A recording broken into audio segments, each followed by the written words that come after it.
وأوصل ثواب هذه الفاتحة إلى حضرة حبيبنا وشفيعنا وقرة أعيننا محمد صلى الله عليه وسلم وآله وأصحابه وأزواجه وذرياته وجميع إخوانه من الأنبياء والمرسلين والأولياء والشهداء والصالحين والصحابة والتابعين وجميع الملائكة المقربين خصوصا إلى خالد سلطان الأولياء شيخ القادر الجيلاني رضي الله عنه وإلى خالد جميع أولياء الله تعالى من المفسرين والمحدثين والمتصوفين ومن التزم بدين الله وعلى الأخص إلى حضرة أبا كرسكم وشيخ محمد زين بن عبد الغني وإلى خالد الشيخ بن زبير وإلى حضرة جميع أساتذتنا وأساتذتنا ولمن لهم حقوق علينا وإلى حضرة جميع من لهم في شعار على الأخص إلى حضرة المؤلف الشيخ عبد المجيد علي العدوي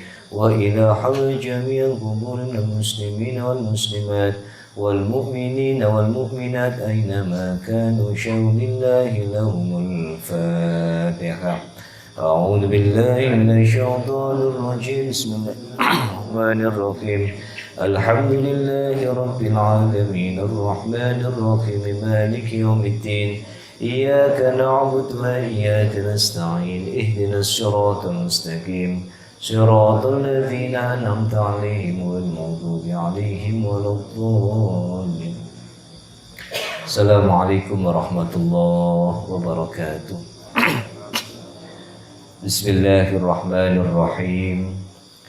Alhamdulillahi rabbil alamin. Assalatu wassalamu ala asyrafil anbiya'i wal mursalin wa ala alihi wa ashabihi ajma'in. Amma ba'd. Hadratal muhtaramin wal muhtaramat, para sesepuh bini sepuh ingkang hadir wonten kesempatan dalu punika Pak Rohik sekeluarga, segenap pengurus yayasan, pengurus takmir, hadirin hadirat yang tidak bisa saya sebutkan satu persatu. Alhamdulillah pada malam hari ini edisi spesial karena kajian kitab Tuhfatul Mardiyah ini kita selenggarakan di sini iras-iros barengan dengan pelaksanaan sholat gerhana bulan.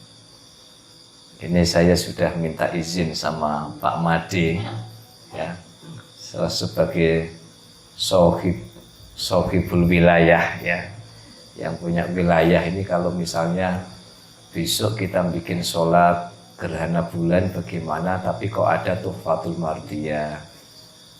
Jadi bagi Bapak Ibu yang mungkin baru pertama kali ikut kajian ini, alhamdulillah kami rutin setiap Selasa malam. Setiap Selasa malam di Aurora Garden. Jadi ada zawiyah, ada pondok kecil di Aurora Garden 3H2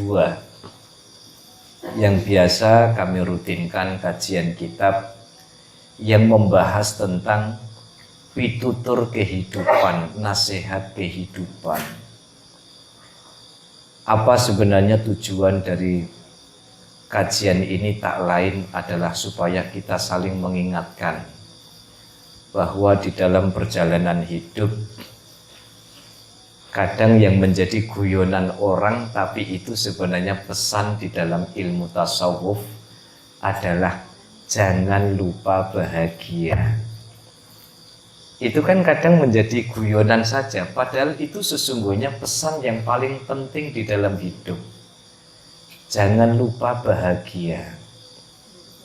Ketika kita sedang punya masalah, Allah sesungguhnya sedang menyiapkan pesta buat kita.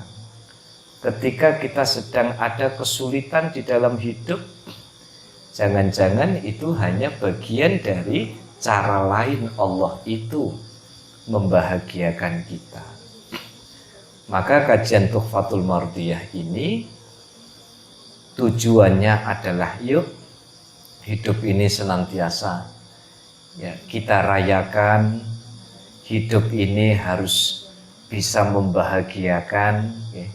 Kan eman-eman kalau kemudian di dalam hidup ini lalu kemudian kita merasa banyak tertekan, hidup itu hanya sekedar menjalankan rutinitas, ya, nilai-nilainya menjadi kurang kita maknai, sehingga kajian kitab ini insya Allah akan membawa kemanfaatan, membawa keberkahan bagi kita. Yang penting Bapak Ibu, saya tidak bosan untuk menyampaikan bahwa kita latihan istiqomah.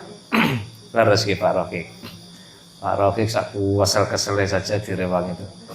Kalau wau wis ditangkleti Pak Made ini pulang apa enggak? Saya sebenarnya ada acara 2 hari di Simpang 5. Tapi saya sempat diskusi sama istrinya, ada acara di Ciputra. Ini sementara Selasa ini sudah jadi rutinitas. Saya pikir ini cobaan. Nah, sehingga apa? Sehingga saya izin tadi sebelum maghrib, pas sebelum maghrib itu saya melipir, saya izin, ya. Dan nanti balik apa enggak, kan acaranya sampai jam 10 sampai besok. Saya bilang di sini urusan umat, di tempat saya juga urusan umat, bagi-bagi ladang, kan ngoten gitu. Saya bayangin kalau tuh Fatul Mardiyah libur, itu saya bayangin yang tiang-ti kalau sing do cekluk sake kan. makanya ini bagian dari niat istiqomah, menunjukkan bahwa Bapak Ibu, kalau kita nurutin kesibukan, tidak ada orang hidup tidak sibuk. Kalau kita nurutin tidak sempat, banyak orang yang tidak sempat. Tetapi ini semoga menjadi jariah kita nanti kelak di akhirat, menjadi bagian dari amal baik, amal yang kita istiqomahkan, semoga membawa berkah di dalam hidup. Amin, Allahumma amin. Bapak Ibu yang dirahmati Allah, barusan saya baca nasihat-nasihat ini, beberapa ini memiliki kesamaan-kesamaan, maka saya lanjut pada As-Sohifah Al-Khamisah wal Ishrun. Saya akan melanjutkan nasihat Allah Subhanahu wa ta'ala kepada Nabiullah Musa. Bismillahirrahmanirrahim. Qala al-muallif rahimahullahu ta'ala, wa nafa'ana bihi wa bi'ulumihi fid dharaini amin.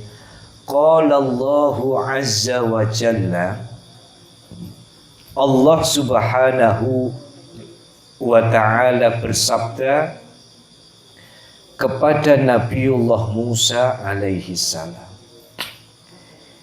Ya bani Adam, wahai bani Adam,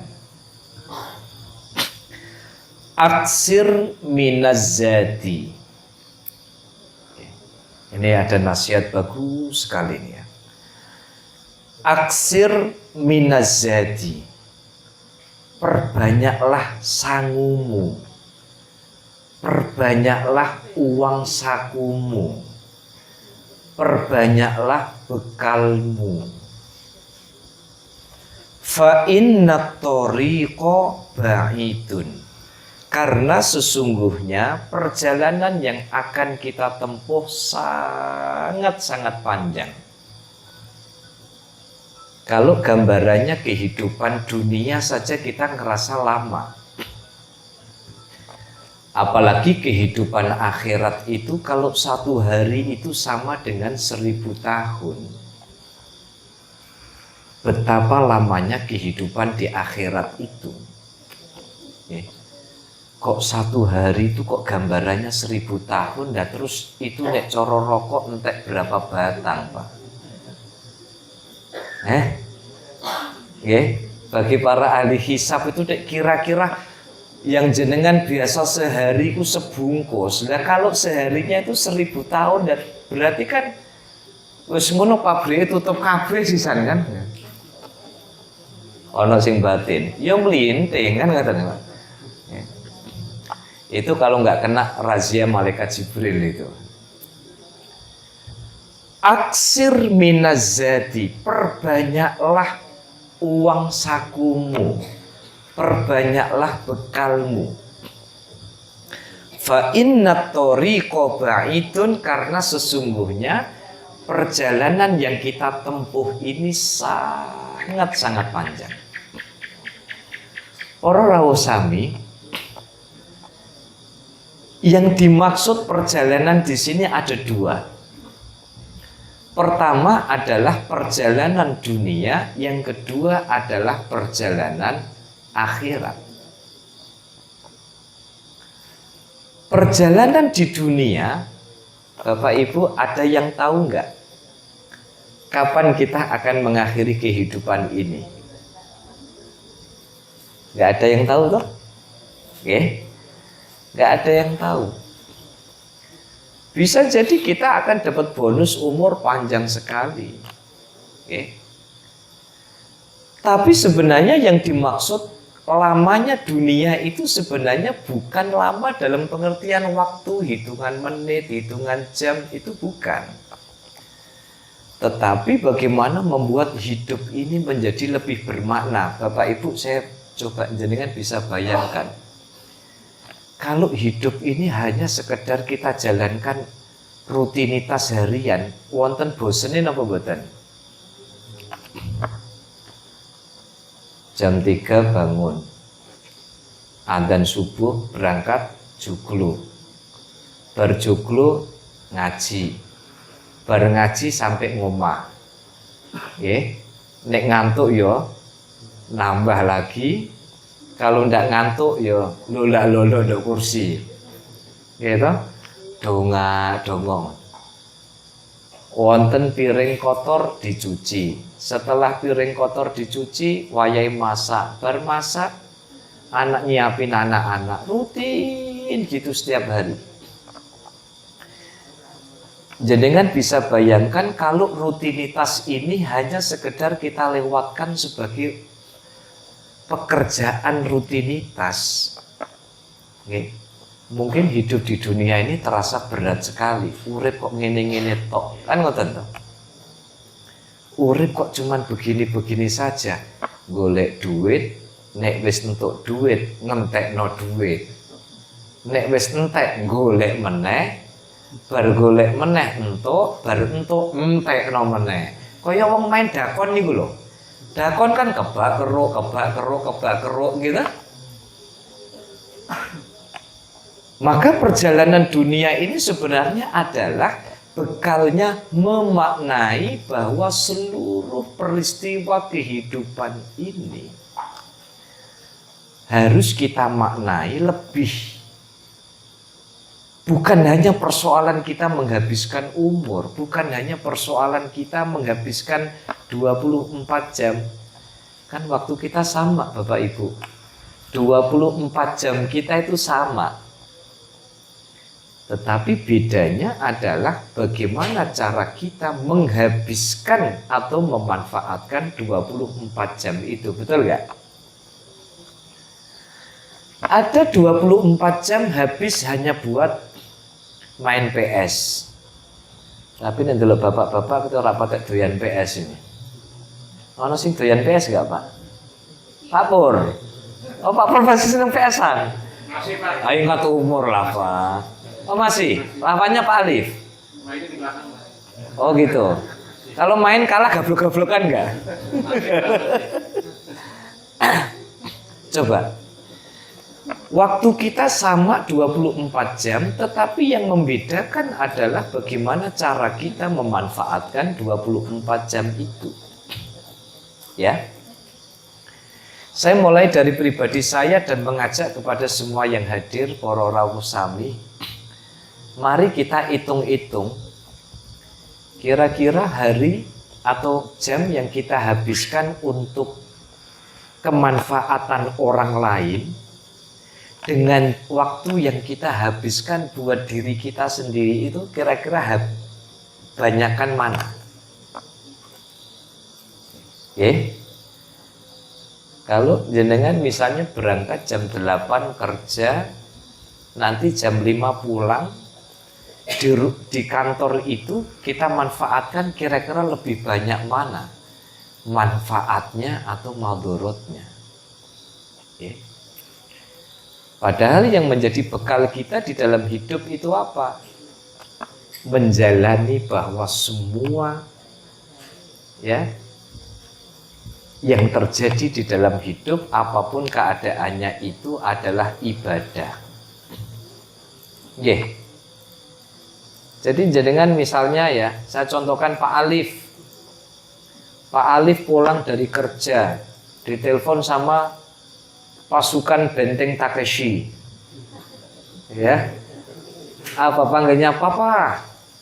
Belikan apa? Belikan sop pecok misalnya. Oh enggak, kalau Pak Alif, Papa. Apa? Tahu Sumedang. Ya, saya ingat, Pak. Karena gara-gara tahu Sumedangnya Pak Alif itu saya enggak mau beli kalau enggak di situ, Pak.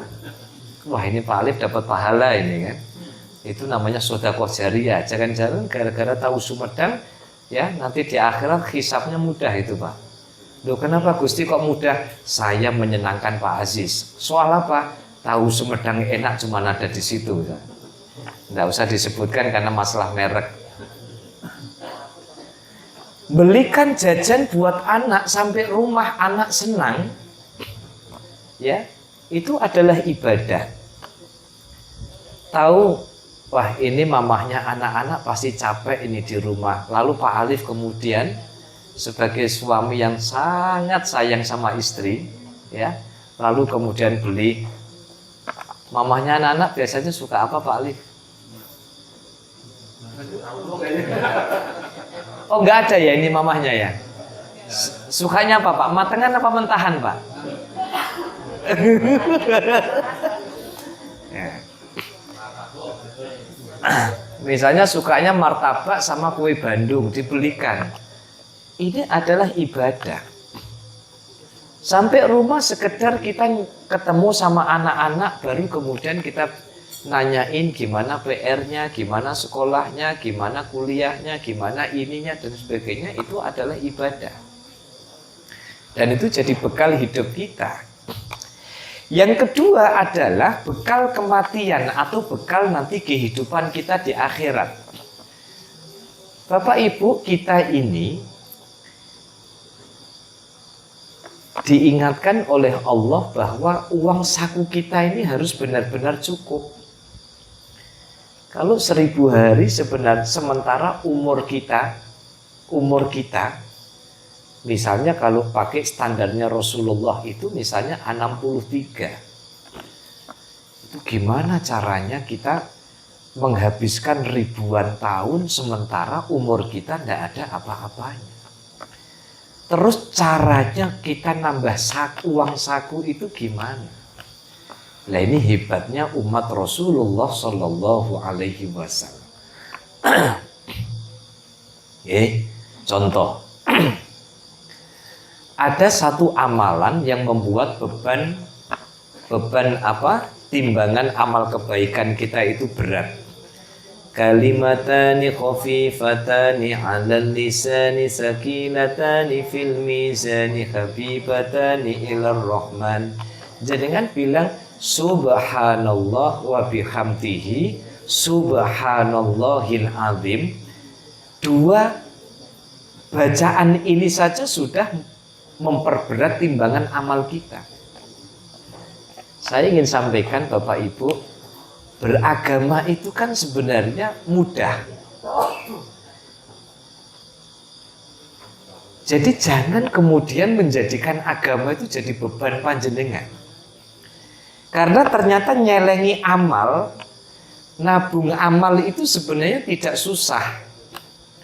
Kadang amalan-amalan yang menurut kita sepele, Bapak Ibu, ada di dalam satu hadis itu disebutkan. Di dalam satu hadis itu diceritakan apa? Ada orang masuk surga gara-gara apa?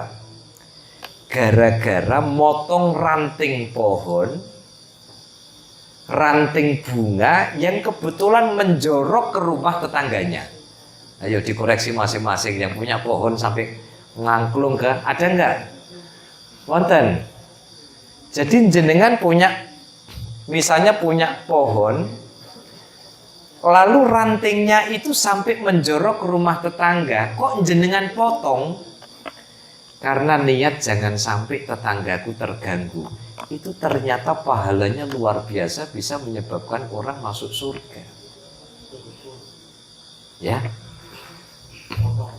Lagi dalam satu riwayat disebutkan, jenengan lagi jalan, tiba-tiba di situ melihat ada kerikil. Lalu kita lihat, kalau kerikil ini nanti kena ban bisa mencelat. Apa bahasa Indonesia mencelat apa Pak? Meletik. Mencolot. Tuh dia mencolot.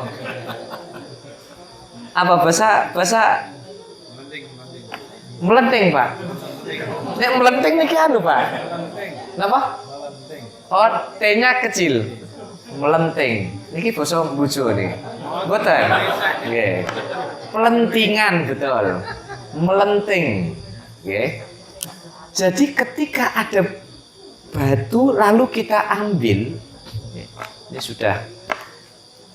Lalu kita ambil dan ternyata kita niati ini kita ngambil untuk apa? Kan sering sekali di Tuhfatul Mardiyah kajian ini saya sampaikan, jangan meremehkan amalan-amalan kecil karena ternyata itu bisa mendatangkan keberkahan di dalam hidup kita. Saya mendengar nasihat itu langsung dari Mbah Maimun Zubir sekitar 2 tahun sebelum beliau meninggal. Ojo nyepelekno perkara cilik. Jangan menyepelekan perkara-perkara yang kecil. Ada batu, ini hadisnya ada itu, ada batu, ada batu di jalan kita ambil daripada melenting nanti. Kata Pak Made, daripada nek mencolot itu berarti lain ya Pak. Kalau mencolot itu Pak Made mencelat, mencolot, apa namanya Pak? Mumbul, melompat, batu itu melompat gitu, ya. Nek melompat, mencolot niku ono nyawane niku. Nggih melenting niku tadi, melenting nih. Maka jangan-jangan ternyata itu yang menyebabkan kita diselamatkan oleh Allah Subhanahu wa Ta'ala. Masih ingat Bapak Ibu? Sahabat Bilal bin Rabah itu sandalnya itu sampai kedengeran di surga itu. Dan sahabat Bilal bin Rabah itu salah satu sahabat yang paling dirindukan sama surga. Iki ndito Bilal bin Rabah kok ora ndang-ndang ndak buru-buru segera masuk surga. Ternyata apa? Dari sekian amalan sahabat Bilal bin Rabah, ternyata nopo Bapak Ibu? Ternyata beliau itu tidak pernah putus wudhu, tidak pernah ninggal wudhu, tubuhnya itu selalu dalam keadaan suci. Oke. Makanya kalau jenengan sebisa mungkin mulai dilatih dawamul wudhu. Dawamul wudhu itu misalnya ngentut ya wudhu malih. Ya, bareng ngentut ya wudhu malih. Lah piye Pak, iki wis umur, kelepe wis dol wis kan. Ada sing nom-nom ngono sih kelepe sik keset kan gitu. Tapi diusahakan.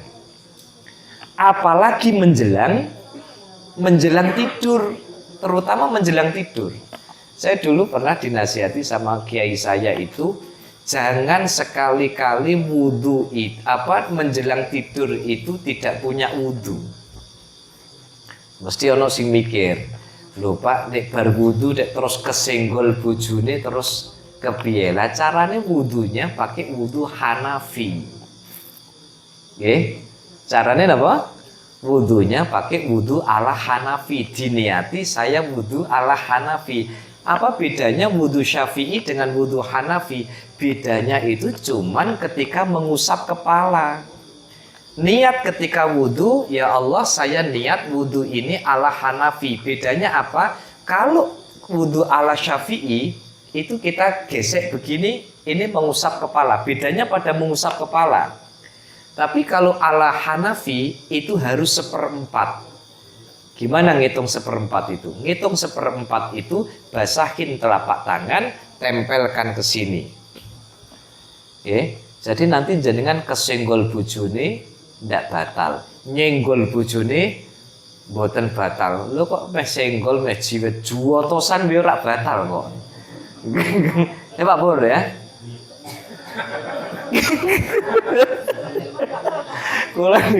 Aku selalu ingat Pak Pur, kenapa? Ternyata Pak Pur ini sebenarnya itu Pak, karena ini sebenarnya nikmat Pak. Pak Pur itu ternyata bapak dari 6 anak. Iya betul Pak Pur ya. Bapak dari 6 anak. Cuman yang 3 sudah mendahului ke surga, nunggu Pak Pur. Jadi kalau nanti jenengan lihat Pak Pur kok dada-dada, bayangkan Pak Pur dada-dada. Jadi kalau punya anak miskram, jenengan punya anak kalau sudah lebih dari 4 bulan miskram, itu sebenarnya itu sudah jadi tabungan nanti di surga, itu nanti jadi penghuni surga dan akan junjat. Meskipun ada beberapa ustadz menggugat soal itu, enggak. Saya ketemu dasarnya bahwa dia akan masuk surga karena sudah bernyawa dan kelak nanti akan menjadi syafaat bagi orang tuanya. Makanya Pak Pur ini sudah investasi 3 anak, betul Pak Pur ya? Oke. Dan insya Allah ini mendekati HPL lagi ya Pak ya? Ya, itu.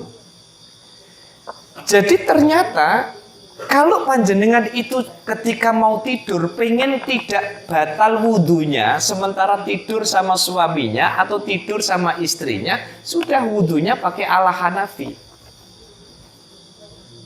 Makanya sampai ada tanda,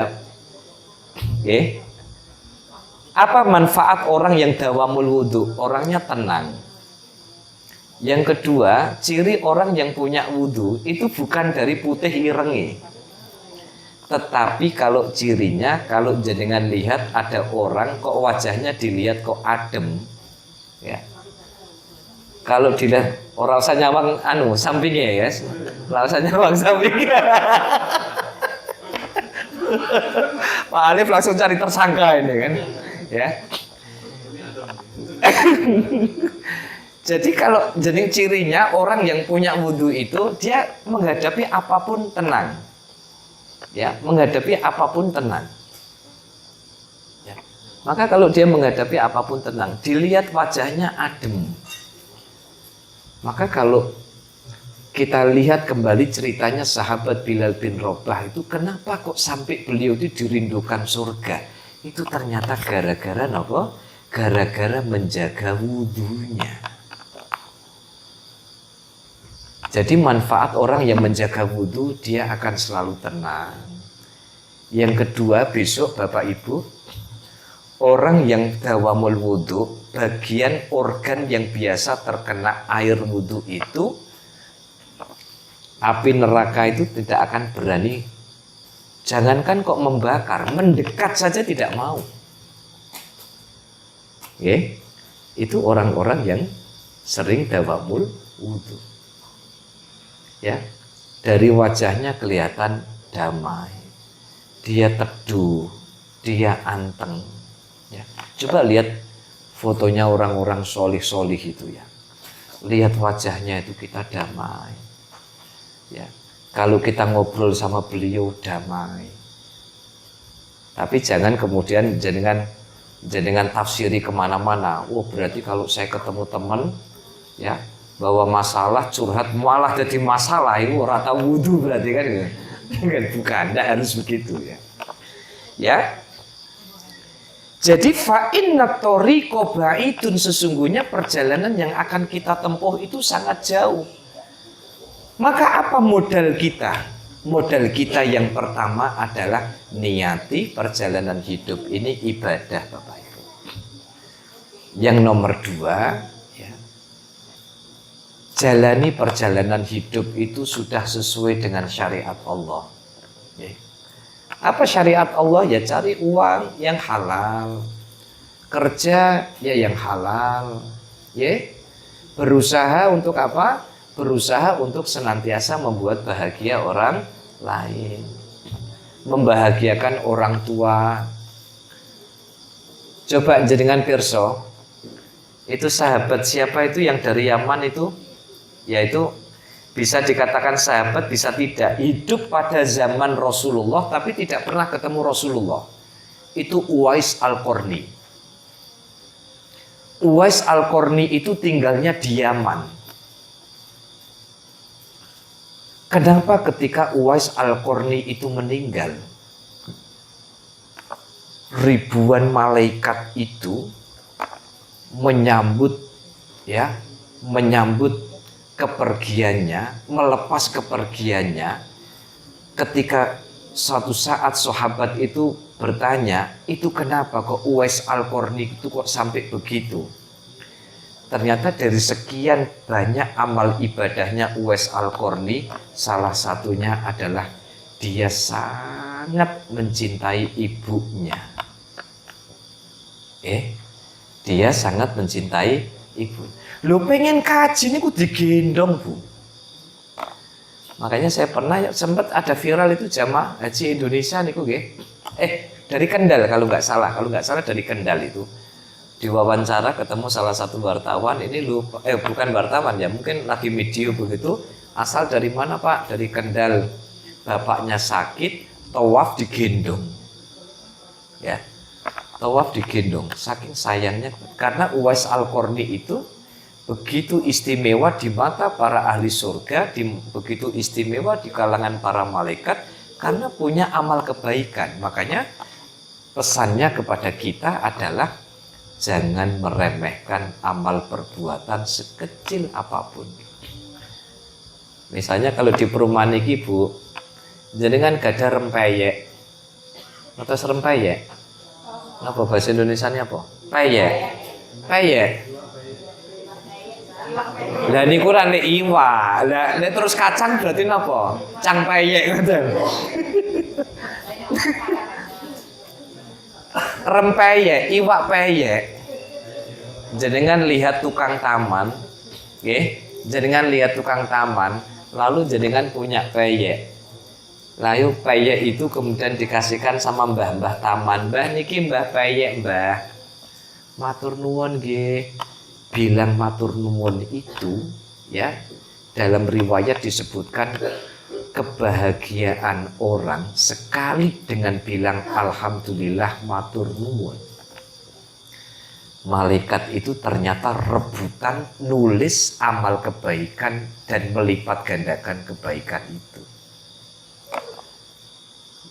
Nah sekarang tinggal balik ke kita masing-masing. Berapa peyek yang kita berikan?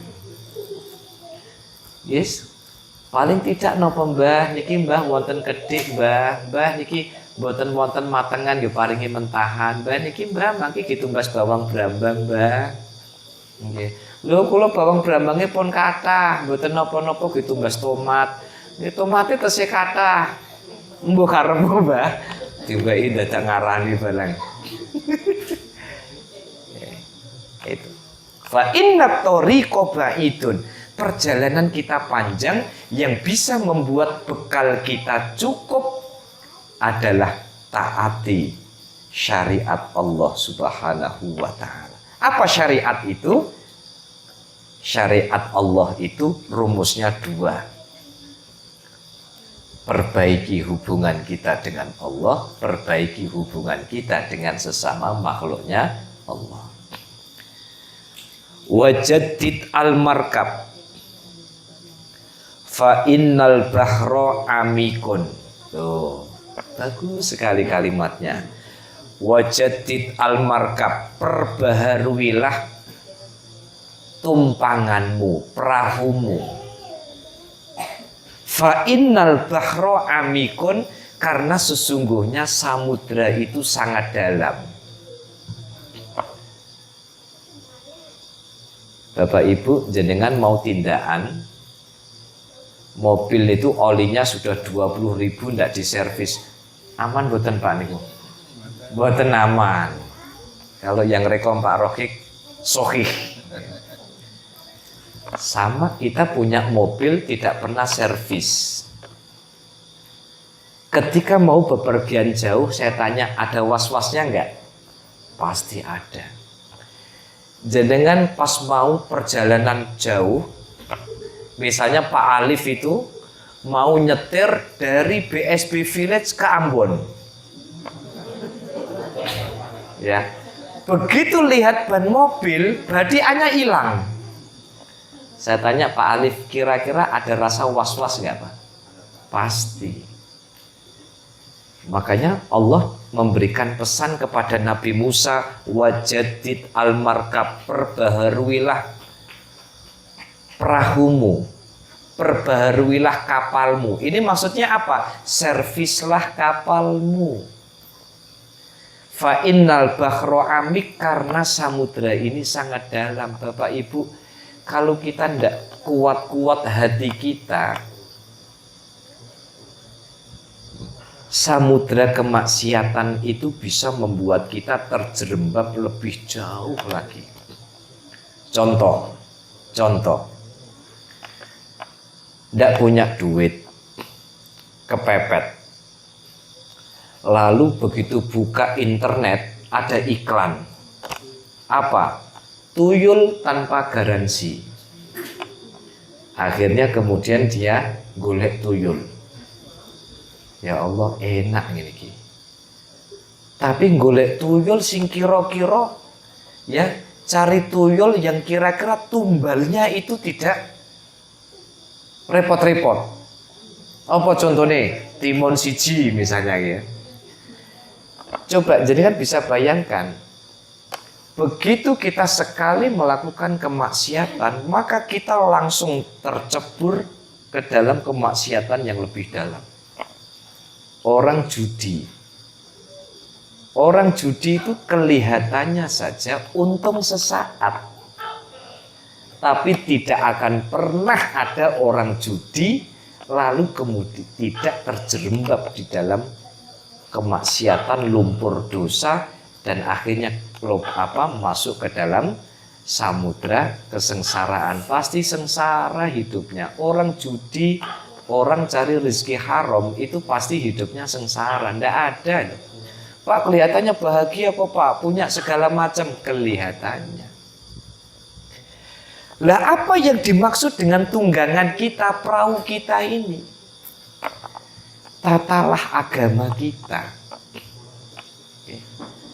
Makanya kita penting ngaji begini ini, kita saling mengingatkan. Oke. Jadi kita ketemu sama orang yang alim, kita ketemu sama majelis taklim, kita ketemu sama majelis pengajian, kita ketemu sama orang yang berbuat kebaikan, ya. Makanya urusan agama ini harus apa? Urusan agama ini harus ditingkatkan. Caranya gimana? Ngajilah kepada orang yang alim. Makanya saya itu kalau pernah saya ceritakan juga di Joglo nih, kulo niki nggih, kalau ada apa begitu ya saya tetap sowan kepada orang yang alim, sungkem. Saya menyampaikan ada misalkan masalah keagamaan, masalah fikih, butuh sharing, butuh diskusi, saya hadir. Karena kalau kualitas keagamaan kita itu tidak diperbaiki, maka fa'innal bahro amik, maka kita akan tercebur dan itu akan lebih dalam lagi. Kita nggak ngerti yang halal mana, yang haram mana, yang halal mana, yang haram mana. Pokoknya ini kelihatannya halal, padahal haram, gara-gara kurang ilmu. Jadi jangan sampai kita tercebur. Orang itu wong saya itu pernah dulu itu kelas 6 SD di Pantai Tirto Samudro niku. Saya ini kan deket laut tapi tidak bisa renang. Ya saya renang itu gayanya ya gaya batu itu. Nyemplung langsung kelep. Jadi nyemplung langsung kelep. Nah, dulu kita mainan ban di Pantai Tirto Samudro Bandengan itu tempat mainan saya, Mas Andri. Yang Mas Andri kemarin ke sana itu ya. Itu tempat mainan saya waktu kecil. Ya. Oh, Pak Rohik juga ke sana ya. yang ke Palm Beach ya. Nah, ya itu sepanjang pasir sana itu ya, tapi ya dulu belum kayak gitu, dulu masih sangat alami. Kita nyewa ban ya, dulu ban itu masih sewanya ban yang besar itu 500 rupiah. Ban yang besar itu 500 rupiah, ban yang kecil 100 rupiah. Nah kita lagi main-main, tahu-tahu apa? Tahu-tahu lagi main ban sampai tengah. Gara-gara panik itu bukannya ngayuh ban ini ke pinggir, saking paniknya bannya dilepas lah kita itu. Apa berenang semampunya bannya. Akhirnya apa? Saya masih ingat itu yang punya ban bilang, pokoknya kalau bannya tidak balik sepedamu jadi jaminan. Padahal kita itu waktu itu baru beli sepeda baru, sepedanya jadi jaminan. Akhirnya untungnya ada. Sama sebenarnya di dalam hidup. Jadi kan bisa bayangkan ya, kalau orang itu sudah kadung tersesat, maka dia akan terus. Sudah usah jauh-jauh lah. Kita ini nggak ngerti jalan, tapi ngandelin GPS yang error. Ya waktu kemarin saya sekeluarga itu ada acara ke Kebumen, rekanin itu lewat mriki Pak, jalannya Pak Roke gitu. Gara-gara ada penutupan jalan tempatnya Syekh Puji itu, akhirnya belok ini. Nah ini kok perasaan kok dunia kok ndak ada ujungnya. Belok kanan, belok kiri, lurus. Nah, putar balik. Loh, akhirnya bingung pula. Ya Allah, lah ini apa namanya kali angkrek itu loh Pak. Ya Allah, lah kok mulai siang sampai menjelang maghrib kok belok kanan, belok kiri, lurus, putar balik, rekalkulasi. Nah terus tutupnya kapan?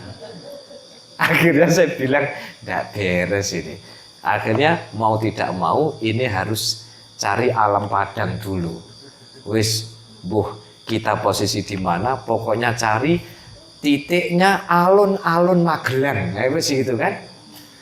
Begitu kita lihat mulai banyak listrik Pak, ya Allah dunia ini, harus ketemu dunia ini. Hidup kita sama. Kita tidak punya pegangan. Kita tidak ngerti ilmu agama. Kita nggak ngerti halal haram. Apalagi kalau agama itu kita cuma dapatkan dari sepotong-sepotong. Ya sama sebenarnya. Akhirnya kita sekali tersesat akan terus tersesat. Saya cuma mau bilang satu Bapak Ibu. Orang yang memahami agama dengan baik pasti menjadikan agama membahagiakan. Agama itu merukunkan. Agama itu membahagiakan. Agama itu membuat kita mudah. Contoh. Sholat harus berdiri, tidak bisa, ada tahapannya. Wudhu harus pakai air, bersuci harus pakai air, tidak bisa tayamum. Loh tayamum itu kira-kira apa debunya harus kelihatan? Tidak. Begini nih, jenengan lihat, tidak lihat debunya. Tapi secara hukum itu diperbolehkan tayamum, tempelkan sana, usapkan ke kepala, tempelkan lagi, kemudian usapkan ke tangan kanan, tempel lagi, usapkan tangan kiri, selesai. Jadi jangan membayangkan tayamum, soalnya ada orang nggak ngerti fikih tayamum. Akhirnya apa? Ngambil tanah nih kok Pak, no ekra, bukan diwuwur-wuwur no. Lu malah koyok wedaan. Coba, malah medeni wong waras malah nih kan, medeni cacili nih kok. Akhirnya apa? Nggak ngerti. Ya, dia nggak ngerti bahwa beragama begitu. Sampai begini Bapak Ibu. Mungkin pernah saya ceritakan, orang kalau ngerti bagaimana ketentuan agama, saya bilang, agama itu kalau dipahami secara utuh, hidup itu indah dan mudah. Ya, misalnya, mau jadi putri Domas. Putri Domas itu kan pedai 10 cm. Gimana? Kalau pengen nanti ketika rehat kok pengen wudhu, sementara bedak itu tidak mungkin nempel di kulit, maka caranya adalah sebelum masuk salon wudhu dulu. Maka nanti ketika jenengan wudhu Tapi kira-kira kayaknya bedak putri-putri Domas itu kayaknya kena air saja tidak bergeser ya Bu ya. Kan nggak melobor toh Bu. Apa ada yang melobor betul? Betul melobor. Sing melobor niku biasanya pensil alis tapi produk murah. Ini kok kena gerimis wis melobor nih kok. Oke? Itu kalau ngerti ilmunya. Kalau nggak ngerti ilmunya, akhirnya apa? Kemudian jadi repot. Maka wajadidil markab fa innal bahro amikun. Bu, Pak, yuk mobil kita diservis, agama kita diservis, perbarui terus, tambah terus supaya kita punya pegangan. Rumusnya satu, agama itu memudahkan. Kalau ada agama jenengan anggap sulit, berarti ada yang perlu diluruskan di dalam memahami agama. Agama itu merukunkan. Kalau gara-gara agama bermusuhan, berarti ada yang perlu diluruskan. Agama itu bikin kita bahagia. Kalau gara-gara aturan agama kemudian kita merasa tertekan, berarti ada yang harus diluruskan di dalam kita memahami agama. Wa akhlisil amala, ikhlaslah di dalam beramal. Fa innan nakida basir, karena sesungguhnya orang yang tahu rahasia keikhlasan itu basirun, maka dia akan selalu menatap penuh dengan optimisme. Selalu optimis. Basir itu melihat, tetapi melihat dari sisi yang sangat jauh. Pertanyaannya sekarang, ini kayaknya di kajian Zawiyah sebelumnya sudah saya sampaikan. Apakah ikhlas level kita itu harus benar-benar karena Allah, tidak boleh kecampur-campur? Tidak. Untuk level kita kecampur-campur dikit boleh, dapat diskon. Misalnya pengen ngamal, ya, aku misalnya ini lagi tompo nih, siapa ya? Sing berbayaran siapa nih? Pak Pur nih. Pak Pur berbayaran. Oh, Pak Pur bayari ya. Ya. Nah, Pak Madi misalkan, Pak Madi berbayaran. Lihat posisi duduknya berbayaran Bu Ani ini. Berbayaran, lalu kemudian mau ngamal. Lalu ketika ketemu sama takmir masjid, kemudian bilang, Pak ini ya, apa namanya? Ini sodako saya. Karena ini rodo akeh Pak, ini ndak usah ditulis hamba Allah. Tulis lengkap. Bapak Made Raditya bin Rumah Boulevard misalnya. Ini saya kasih contoh yang paling ekstrim. Bagi kalangan awam seperti kita Pak, campuran-campuran riak begitu sebenarnya masih dimakfu. Cuman pelan-pelan kita belajar mengurangi itu. Jangan dibalik begini, saya mau ngamal 100.000 tapi kok ada riaknya ya. Daripada riak mending gak usah ngamal. Loh kok gak jadi ngamal? Lah saya ngamal 100.000 hilang, pahala gak dapat. Sama-sama gak dapat, ya mending 100.000-nya balik. Akhirnya gak ngamal-ngamal. Makanya saya bilang, manajemen untuk keimanan kelas ekonomi seperti kita ini, campuran-campuran riak, itu jadi bumbu penyedap. Lama-lama nanti kemudian pelan-pelan kita kurangi, pelan-pelan kita kenapa? Karena itu fitrah insaniyah, fitrah kemanusiaan. Kan sama halnya dengan puasa toh.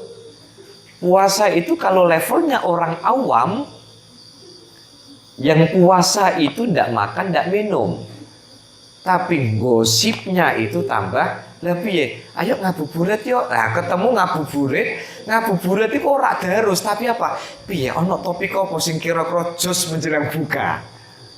Nah, itu berarti apa? Ini ngabuburit ra patek syar'i. Karena apa ya? Karena gosip itu tadi. Nah, level orang awam itu puasanya apa? Puasanya itu adalah tidak makan, tidak minum, tidak melakukan hal yang membatalkan puasa. Tapi kalau puasanya orang yang khawas, orang yang khawasul khawas, orang yang memiliki derajat yang tinggi, organnya puasa, matanya puasa, hatinya puasa, apalagi fisiknya.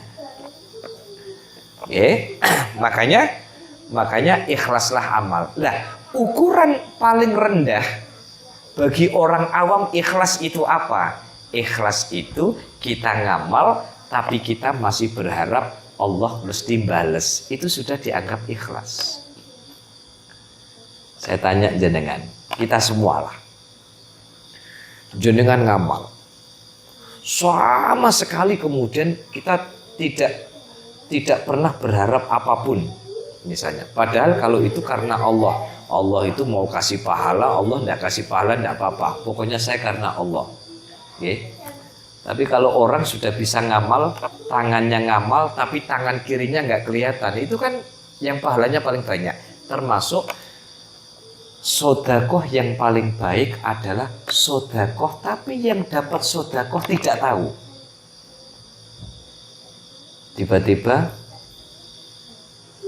ya, Pak Pur itu malam-malam tidak bisa tidur.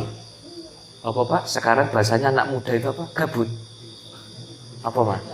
Orang sing bahasa-bahasa anak-anak kece-kece sekarang itu loh. Gabut. Gabut itu kepanjangannya apa? Gaji buta, lo kok gaji? Pak Pur itu malam-malam nggak bisa tidur, malah ngecek rekening. Ya Allah, lah kok duit kok akeh ki piye? Bingung Pak Pur ini kan. Akhirnya ndelok joglo sing biasa jamaah sopo dicendang kabeh, ya kan? Cari. Akhirnya apa? Kebetulan punya record karena apa? Langganan gas sama Aqua sama Pak Pur. Bayarnya kan non tunai sama Pak Pur itu. Amin. Ya, akhirnya apa? Pak Pur transfer. Pak Alif ini kayaknya 500.000 cukup deh. 500.000 kirim. Jadi kan bisa bayangkan, orang yang sampai pada level ini itu sebenarnya orang yang keimanannya sudah kelas VVIP. Ngamal tapi yang dikasih itu tidak. Makanya ibaratnya apa? Jenengan beramal tangan kanannya tapi tangan kiri tidak pernah tahu. Samanya dengan doa. Doa salah satunya yang paling mustajab itu adalah doaul ghaib. Doa tapi yang didoakan tidak tahu. Jadi misalnya kok jenengan mendoakan tetangga, ya Allah, tetanggaku itu sedang sakit, semoga jenengan sembuhkan ya Allah, itu mustajab.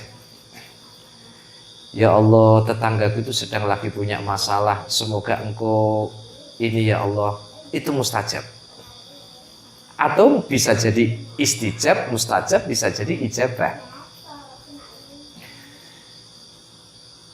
Sing rak patek mandi ndak makbul itu bar ndongakno terus cerita. Lek aku mau bar ndongakno kuwi lek wis krasa urung efeke. Ra krasa apa-apa. Sampeyan malah moro-moro itu malah ndak mustajab itu. Nggih. Jadi ikhlas itu ukuran yang paling sederhana adalah ketika kita masih berharap bahwa Allah akan membalas apa yang kita lakukan. Nggih. Wa ab'id minan nar, jauhkan diri kita dari neraka.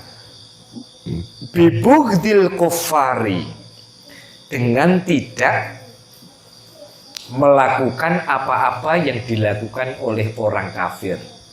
Saya tidak mau memaknai dengan cara membenci orang kafir, tidak. Saya maknai wa ab'id minan nar, jauhkan diri kita dari neraka, bibughdil kuffari, dengan cara menghindari kebiasaan-kebiasaan orang kafir yang bertentangan dengan syariat kita.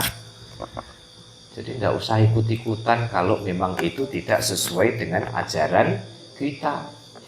Contoh ajaran agama tertentu tidak mengharamkan anjing. Maka kalau jenengan pengen jauh dari neraka, ya jangan ikut-ikutan makan. Wah ini Pak, ini atas nama toleransi, persaudaraan dan kerukunan. Tidak bisa, tidak boleh.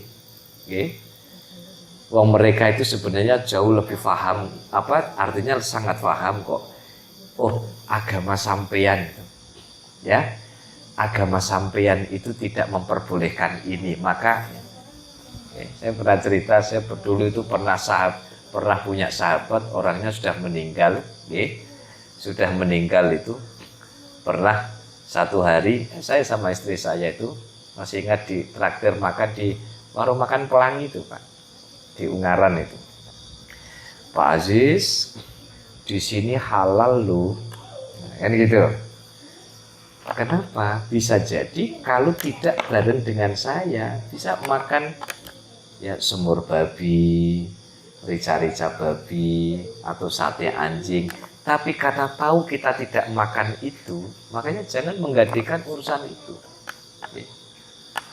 Jadi saya itu lama berteman dengan teman-teman non-muslim. Ternyata kita bisa rukun tanpa harus menanggalkan ideologi-ideologi di dalam agama kita. Aturan kita dipakai saja. Karena pertemanan itu pasti saling menghormati asas-asas yang demikian. Makanya sesuatu yang diharamkan di dalam agama kita ya jangan Misalnya kebiasaan orang kafir, ya, punya kebiasaan, ya, misalnya makan sesuatu tanpa disembelih, ya kita tidak usah ikut-ikutan begitu, ya. Wa hubbil abror, jauhkan neraka itu dengan cara apa? Hubbil abror, mencintai orang-orang yang ahli kebaikan. Dengan datang ke ulama atau datang ke tetangga, ya Allah tetanggaku itu kok baik banget ya. Akhirnya apa? Jenengan senang sekali dengan tetangga. Jadi al-abror itu artinya adalah orang-orang yang dalam hidupnya suka berbuat kebaikan. Kenapa itu semua penting dilakukan? Fa innallaha la yudhi'u ajral muhsinin. Karena sesungguhnya Allah itu tidak akan pernah menyia-nyiakan pahala orang yang berbuat baik. Ingat ibu-ibu, bapak-bapak, yang dipakai di sini ajrul muhsin. Ya, yang namanya muhsin itu apa? Yang namanya muhsin itu adalah orang yang senantiasa berbuat baik. Hidupnya sudah mulai memikirkan orang lain. Makanya kalau kita ini dalam hidup itu berbuat baik kepada orang, misalnya jenengan punya tetangga itu kesulitan secara ekonomi, lalu jenengan bantu. Kira-kira lebih senang mana yang dibantu dengan yang membantu? Yang membantu lebih puas. Jenengan punya sanak kerabat jauh, ya Allah, saya punya kerabat jauh. Kerabat misalkan saudara kandung, anaknya yatim, lalu kemudian jenengan ngasih sumbangan setiap bulan misalnya. Yang dikasih senang, tetapi yang ngasih jauh lebih bahagia. Makanya pada ayat yang lain disebutkan inna rahmatallahi qaribun minal muhsinin. Sesungguhnya rahmatnya Allah itu dekat justru kepada orang yang senang berbuat baik kepada orang lain. Kesimpulannya para rawusami, Bapak Ibu yang dirahmati Allah, pas 1 jam pelajaran dari nasihat Allah kepada Nabi Musa pada malam hari ini. Yang pertama adalah yuk kita songsong perjalanan panjang kehidupan kita dengan memperbaiki kualitas diri. Modal kita adalah agama, maka ilmu agama ini harus betul-betul kita pegang teguh. Kita nanti kalau sudah meninggal Bapak Ibu, kita mau nunggu doanya siapa kalau bukan doa dari anak cucu kita.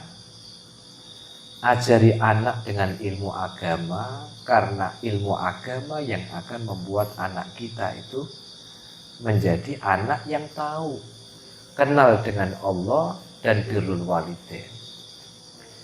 Ketika anak itu dibekali agama, ibaratnya sekarang nangis sekarang daripada nangis suatu di kemudian hari. Nah, maka yang pertama pesannya adalah, yuk kita persiapkan bekal kita, sangu kita.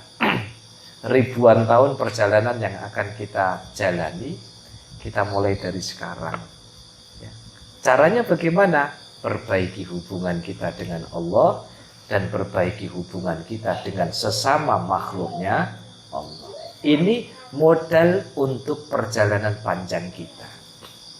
Logikanya sederhana kok. Jenengan pernah membantu tetangga. Jangan-jangan ketika kita mau masuk neraka, tetangga jenengan bilang sama Allah, jangan dimasukin neraka dong. Dulu ketika di dunia dia itu suka berbuat baik sama. Nah, itu bagian dari modal kita. Pertama adalah, ayo perbanyak sangu kita, perbanyak uang saku kita di akhirat nanti dengan cara menambah pundi-pundi amal kebaikan, memperbaiki hubungan kita dengan Allah dan hubungan kita dengan sesama makhluk Allah. Yang kedua, hidup di dunia banyak godaan, maka kita harus waspada. Agama harus betul-betul menjadi pegangan kita, apalagi fitnah akhir zaman itu. Di kota-kota orang sudah mulai sadar, masjidnya rame. Di kampung-kampung Pak Rohik, ya Allah, ya di kampung-kampung itu kadang sekarang itu yang dulunya jilbaban, jilbabnya dilepas. Yang dulu pakai rok besar-besar, sekarang malah roknya sak dhuwur dengkul. Ya, sekrupe do ketok niku do blentang-blentong niku. Nggih. Dulu ketika kecil diajari madrasah diniyah ngaji, sekarang justru mulai berani tinggal sholat. Maka yang kedua adalah, yuk agama dan kualitas keagamaan harus betul-betul kita perbaiki, karena fitnah akhir zaman hari ini justru datang dari akibat salah memahami agama. Sekali lagi, fitnah akhir zaman hari ini justru datang, justru terjadi akibat kesalahan memahami agama. Fas'alu ahla dzikri, maka urusan agama jangan tanya internet. Urusan agama jangan cari sumber sembarangan, tetapi urusan agama kembalilah kepada orang yang alim. Kalaupun di YouTube misalnya adalah mereka yang betul-betul kita tahu ya kapasitas keilmuannya. Oleh karena itu, Bapak Ibu, semoga nasihat yang disampaikan Allah kepada Nabi Musa bisa betul-betul menjadi bekal kita untuk mendapatkan kehidupan yang senantiasa, mendapatkan rahmat dari Allah Subhanahu wa taala. Amin. Allahumma amin. Al-Fatihah.